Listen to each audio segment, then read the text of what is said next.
Struggling with her own personal demons, the daughter of a once celebrated actress finds herself on a tumultuous path that echoes her mother's troubled career. Haunted by the same issues that led to her mother's downfall, she grapples with the weight of expectations and the desire to forge her own identity. As she navigates the complexities of her life, she encounters challenges that test her resilience and determination. In her quest for self-discovery, she is drawn to the world of sports, where she hopes to find solace and a sense of belonging. The local Little League baseball team, filled with misfits and underdogs, becomes a refuge where she can channel her frustrations. With the guidance of a grizzled coach who sees potential in her, she learns to confront her fears and embrace her talents. Through the ups and downs of the season, she not only strives to help her team succeed, but also embarks on a journey of healing, learning to rise above the shadows of her mother's legacy while carving out her own path. The stakes are high as she battles not just for victory on the field, but also for her own sense of peace and self-acceptance. The filming of The Bad News Bears took place in and around Los Angeles, with a primary focus on the San Fernando Valley. One of the notable locations is Mason Park, situated on Mason Avenue in Chatsworth, where the young players showcase their skills on the baseball field. The story revolves around the character played by Walter Matthau, who is exceptional as the coach. He portrays a drunken, loud ex-professional pitcher, bringing a unique blend of humor and realism to the role. His character drives a run-down blue Cadillac convertible, which adds to his rugged charm and reflects his disheveled lifestyle. Another key character in the film is Roy Turner, played by Vic Morrow. He serves as the coach for the rival team, the Yankees. Morrow's character is depicted as super aggressive and highly competitive, creating a stark contrast to Matthau's laid-back and often careless coaching style. The dynamic between these two characters enhances the film's tension and comedic elements, making it a memorable sports comedy. The setting and character portrayals contribute significantly to the film's enduring appeal and its commentary on youth sports and the pressures that come with competition. Tatum O'Neal plays Amanda Wurlitzer, the 11-year-old star pitcher for the Bears, who grapples with her insecurities about her tomboy image. Despite her talent on the field, Amanda feels the weight of societal expectations and struggles with how she is perceived by others. Her reunion with Buttermaker, the team's coach, becomes a pivotal moment as they work together to help the team start winning.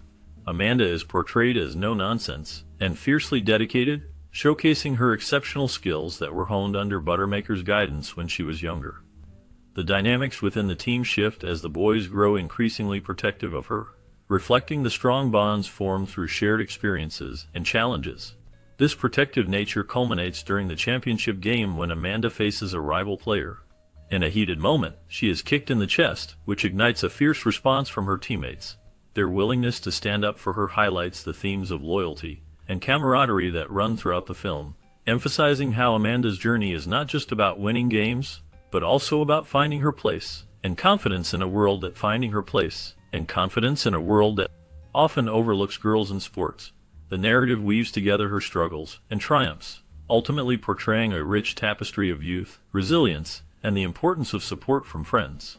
Reportedly, Walter Matthau was paid $750,000 for his role in The Bad News Bears. This substantial amount reflects his status as a well-known actor at the time. Tatum O'Neal, who played a significant part in the film, received a salary of $350,000 along with 8% of the net profits. This is an amazing salary for a girl so young, especially in the 1970s.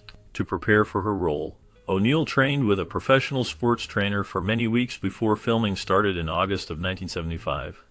The production team wanted to ensure that her pitching looked perfect on screen. While some of the pitching scenes in the movie were performed by stunt doubles, O'Neal did the bulk of her own pitching, which is quite rare for a movie of this nature. Her dedication to the role and her willingness to perform her own stunts added authenticity to her character and showcased her talent as a young actress. The film's focus on realism and the commitment of its cast contributed to its appeal and success. Throughout the film, Coach Buttermaker is a character who is often seen with a beer in hand, contributing to the comedic yet chaotic atmosphere of the story. His drinking habits reflect a laid-back attitude and a certain disregard for conventional coaching norms. Interestingly, he is seldom shown drinking the same brand of beer, which adds an amusing layer to his character. Viewers can spot him enjoying a variety of beer brands, including Budweiser, Miller High Life Schlitz, Pabst Blue Ribbon, Mickey's Big Mouth, and even Coors. This variety not only highlights the character's carefree lifestyle, but also serves as a humorous commentary on his role as a coach. The constant presence of different beer brands throughout the film emphasizes his lack of commitment to any one thing, mirroring the ragtag team he coaches. Each brand appears at different moments, making it a running gag that audiences can appreciate. The choice of beers also reflects the era's culture, showcasing a time when such casual drinking was more accepted. Coach Buttermaker's relationship with these beers becomes a part of his identity, blending seamlessly with the film's themes of underdog triumphs and the challenges of youth sports. The humor derived from his drinking habits contributes significantly to the overall charm of the movie, making it a memorable experience for viewers. In the film, the Bears stand out as the only team in their league whose nickname and colors are not borrowed from any Major League Baseball team. This unique identity reinforces their status as complete misfits and underdogs. The choice of the name Bears and their distinct colors symbolizes their struggle against the odds. Unlike other teams that draw inspiration from the prestigious major leagues, the Bears embody a sense of originality and individuality. This lack of connection to established teams highlights their outsider status and sets the stage for their journey throughout the film. As they face challenges, their unconventional identity becomes a source of pride and motivation. The Bears struggle to find acceptance, and success resonates with anyone who has ever felt like an outsider. Their journey is not just about winning games, it is about embracing who they are and proving that even the most unlikely team can make a mark. The film cleverly uses their unique identity to explore themes of resilience and teamwork, making the Bears a memorable and relatable team in the world of sports cinema. In the film The Bad News Bears, the Aguilar brothers, portrayed by Jamie Escobedo and George Gonzalez, are key characters who add depth to the story. Interestingly, neither of the actors could speak English at the time of filming. In reality, Jamie Escobedo, who played Jose, and George Gonzalez, who played Miguel, were completely fluent in English. They did not know how to speak Spanish, which presented a unique challenge for them. To prepare for their roles, they had to learn their entire dialogue strictly in Spanish before filming began. This process was quite intensive, as they had to memorize lines and deliver them convincingly, all while maintaining the authenticity of their characters. The dedication shown by Escobedo and Gonzalez highlights the lengths actors often go to in order to portray their roles accurately. Their performances contributed significantly to the film's charm, showcasing the struggles and triumphs of a misfit Little League baseball team. The dynamic between the characters, coupled with the actors' commitment, helped make The Bad News Bears a memorable and beloved film. The film captured the essence of youth sports, friendship, and the challenges of growing up, all while offering a humorous and heartfelt narrative. Their experiences on set and the effort they put into their roles reflect the broader theme of overcoming obstacles, a central element in the film's storyline. Initially, Jodie Foster was chosen to play the role of Amanda in The Bad News Bears.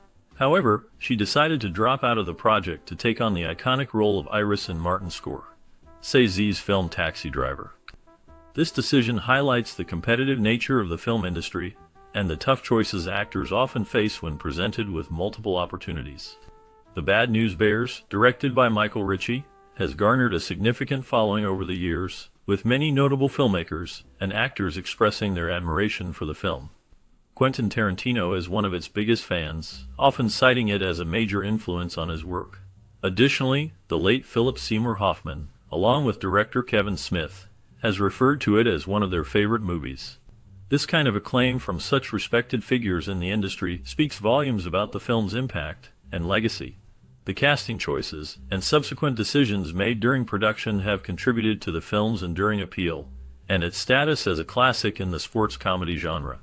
When this film came out, it quickly gained popularity, leading to the creation of 2 sequels and 1 remake. The first sequel, titled The Bad News Bears in Breaking Training, was released in 1977, followed by The Bad News Bears Go to Japan in 1978. Both films continued the story of the misfit youth baseball team and their unconventional coach, Morris Buttermaker. In addition to the sequels, the original movie was adapted into a half-hour television sitcom that aired from 1979 to 1980. This series ran for 26 episodes on CBS, bringing the beloved characters to the small screen. Jack Warden took on the role of Morris Buttermaker, capturing the essence of the character that audiences had come to love. Corey Feldman was also part of the cast, adding to the show's appeal. The sitcom provided a new way for fans to engage with the story and characters, keeping the spirit of the original film alive in a different format. To foster a sense of unity among the cast before rehearsals began for the movie, the team took an innovative approach in 1975. They organized a trip to a local movie theater where the entire cast watched The Day of the Locust, a film that delves into the darker aspects of Hollywood life. This outing was not just about viewing a movie. It was a strategic move to help the young actors connect with one another and build relationships that would translate into their performances. The shared experience of watching a film together allowed the cast members to break the ice and form bonds that would be crucial in portraying their roles as a dysfunctional Little League team. In interviews, cast members reflected on how this experience helped them to feel more comfortable with one another. It created an atmosphere of camaraderie that would later be evident on screen. The film they watched, which explores themes of ambition and disillusionment, subtly echoed the challenges their characters faced in the competitive world of youth sports. By engaging in this group activity, the cast not only bonded over the film, but also began to understand the dynamics of teamwork and the importance of supporting one another, both on and off the field. This thoughtful approach by the filmmakers set the stage for a memorable production, as the cast chemistry became a key element of the film's success. The shared experience of watching The Day of the Locust was just one of the many ways the team worked to ensure that the young actors felt like a cohesive unit, ready to take on the challenges of their roles and bring the story to life. After the championship game in The Bad News Bears, the scene where the team celebrates with beer bottles is memorable. However, it has been revealed that the bottles they drank from actually contained ginger ale. This clever choice was made to ensure that the young actors were not consuming alcohol during filming. Initially, Jodie Foster was considered for the role of Amanda, but she turned it down. The producers then sought out Kristy McNichol, who auditioned successfully for the part. Excited about the opportunity, she received a call from the producers informing her that filming would start soon, and she needed to prepare. Unfortunately, over that weekend, the producers changed their minds and called her with disappointing news. They decided to give the role to Tatum O'Neal instead. This twist of fate led to McNichol and O'Neal eventually co-starring together in the film Little Darlings in 1980, creating a unique connection between their careers. Bill Lancaster, the screenplay writer for The Bad News Bears, drew heavily from his personal experiences, particularly his relationship with his father, Burt Lancaster. This connection is pivotal in understanding the characters and themes of the film. The character of Morris Buttermaker, the grumpy coach of the Bears, is said to be a carbon copy of Burt Lancaster, known for his cantankerous demeanor. This portrayal adds depth to the narrative, showcasing the challenges of coaching a team of misfit children while grappling with personal frustrations. Moreover, the character of Amanda, a talented young player, is based on Lancaster himself, reflecting his own childhood experiences and aspirations. This personal touch adds authenticity to the story, making it relatable to audiences. Interestingly, Burt Lancaster would later take on the role of the aged version of Archibald Moonlight Graham in the 1989 film Field of Dreams. This connection between the two films highlights the enduring legacy of both the story and the characters, rooted in Lancaster's life experiences and family dynamics. The interplay between personal history and fictional storytelling enriches The Bad News Bears, making it a timeless classic that resonates with viewers of all ages. The filmmakers employed handheld cameras in many baseball scenes to create a documentary feel, immersing the audience in the raw and energetic atmosphere of youth baseball. This technique allowed viewers to experience the game as if they were right there on the field, capturing the excitement and chaos of the players in a more intimate way. The shaky movements of the camera added a layer of authenticity, making the struggles and triumphs of the Bears feel real and relatable. At one point in the film, Coach Buttermaker makes a humorous remark to Amanda, comparing her expensive demands to those of Catfish Hunter. This reference is significant as it highlights Hunter's recent rise to fame as the highest-paid baseball player in the league. Amanda's aspirations and expectations reflect the changing dynamics in sports, where young athletes are increasingly aware of the financial aspects of the game. This moment not only adds comedic relief, but also serves as a commentary on the commercialization of sports, making the film resonate with audiences beyond just its comedic elements. At the time, Tatum O'Neal was one of the hottest things in Hollywood. Her performance in the 1976 movie The Bad News Bears marked a significant moment in film history, showcasing the talent of a young actress who was able to make a profound statement through her work. Born in Los Angeles to actors Ryan O'Neal and Joanna Moore, Tatum grew up in an environment rich with artistic influence. This background undoubtedly shaped her abilities and confidence as a performer. In The Bad News Bears, Tatum played the role of Amanda Wurlitzer, a tough and determined young girl who becomes a star pitcher for a misfit Little League baseball team. Her character was groundbreaking, breaking away from traditional portrayals of young girls in film. Tatum's performance was not just about playing a role. It was about embodying a spirit of resilience and independence. Her ability to hold her own among a cast of adult actors and a group of rambunctious children was remarkable. Tatum's portrayal resonated with audiences, and her character quickly became a symbol of empowerment. She represented a new wave of young female characters who were strong, capable, and unafraid to challenge societal norms. The film itself was a blend of comedy and drama, addressing themes of teamwork, acceptance, and the struggle against adversity. Tatum's performance contributed significantly to the film's success, making it memorable for both its humor and its heart. As a young actress, Tatum O'Neal's impact on the film industry was profound. She not only captured the hearts of viewers, but also set a new standard for young actors in Hollywood. Her role in The Bad News Bears remains a significant part of her legacy and the evolution of female representation in cinema. To say that she had a dysfunctional family would be the understatement of the year.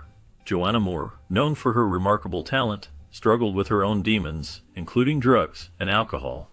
Her daughter faced similar challenges, illustrating the saying that the apple doesn't fall far from the tree. Moore gained fame in the late 1950s and 1960s, particularly for her role as Andy Griffith's girlfriend on The Andy Griffith Show. Many fans believed she was a better match for Andy than Helen Crump, who eventually became his full-time partner. Despite her success, Moore's life took a tragic turn. As she became more reliant on alcohol and drugs, particularly amphetamines, her once bright personality began to change drastically. This decline led to her being admitted to a psychiatric treatment center. After her release, she faced legal troubles, including multiple arrests for drunk driving in Malibu. In 1976, her health deteriorated further when she was diagnosed with lung cancer. Joanna Moore passed away on November 22, 1997, just 12 days after her 63rd birthday, leaving behind a legacy marked by both her talent and her struggles.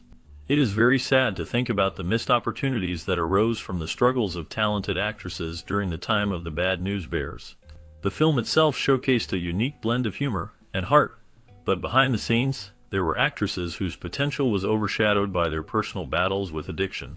Their struggles led to a significant loss of screen time, which meant that audiences missed out on seeing them in fabulous roles that could have highlighted their remarkable talents. Each of these actresses had the ability to bring depth and charisma to their characters, enriching the stories they could have been part of.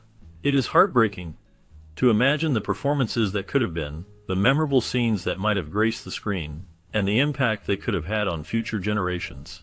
The film industry often reflects the complexities of life, and in this case, it reminds us of how addiction can cut short the careers of gifted individuals. The roles that went unplayed due to these struggles are a poignant reminder of what could have been. The legacy of these actresses is marked not just by their achievements, but also by the roles that slipped through their fingers, leaving audiences to wonder about the performances that never came to be. The Bad News Bears, released in 1976, stands out as a quintessential sports film that resonates with audiences of all ages. Many consider it one of the greatest kids' sports movies ever made, a sentiment echoed by those who have experienced its charm alongside more modern counterparts like The Mighty Ducks and Little Giants. The film's unique blend of humor, heart, and authenticity sets it apart, making it a must-see for anyone who enjoys the genre. At the center of the film is Walter Matthau's portrayal of Morris Buttermaker, a washed-up former baseball player who takes on the reluctant role of coach for a struggling Little League team. Buttermaker's character is a complex mix of cynicism and genuine care as he navigates his own flaws while attempting to mold a ragtag group of misfits into a cohesive team. The initial chaos and comedic antics that ensue as he interacts with the boys lay the groundwork for a narrative that is both entertaining and thought-provoking. The film's strength lies not only in its humor, but also in the valuable lessons it imparts about sportsmanship, and the often toxic win-at-all-costs mentality adopted by adults. This theme is particularly relevant as it explores the impact of parental pressures on young athletes. The film's depiction of rival coach Roy Turner, played by Vic Morrow, is noteworthy. He is portrayed with depth, demonstrating that even antagonists can possess their own complexities. This nuanced characterization adds richness to the story, allowing viewers to empathize with both coaches as they grapple with their respective challenges. The ensemble cast of young actors brings a delightful energy to the film, with each character contributing to the overall charm. Tatum O'Neal shines as the team's standout female pitcher, while Jackie Earle Haley's character adds a rebellious edge that complements the dynamic. Their interactions, filled with humorous banter and a touch of irreverence, resonate with audiences, making them feel invested in the team's journey. The screenplay, crafted by Bill Lancaster, is laced with sharp wit and clever dialogue, which elevates the film beyond typical children's fare.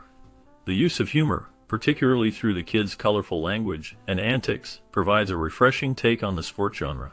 The film also eschews a conventional happy ending, opting instead for a resolution that feels authentic and true to the characters' experiences. Musically, the film features themes from Carmen, which creatively underpins the action on the field, enhancing the viewing experience. This artistic choice showcases the filmmaker's commitment to blending various elements of storytelling, making The Bad News Bears not only a sports comedy, but also a commentary on the nature of competition and childhood. While some viewers may argue that the film's humor and irreverence could be seen as inappropriate for children, it is essential to recognize the film's intention to portray a realistic and relatable world. The balance between comedy and meaningful life lessons creates a narrative that is both entertaining and enriching. In conclusion, The Bad News Bears remains a beloved classic that captures the spirit of youth, camaraderie, and the complexities of competition. Its ability to entertain while providing insightful commentary on sports and parenting ensures its place in the pantheon of great sports films. Whether viewed through the lens of nostalgia or as a fresh experience, the film continues to resonate with audiences, proving that its themes are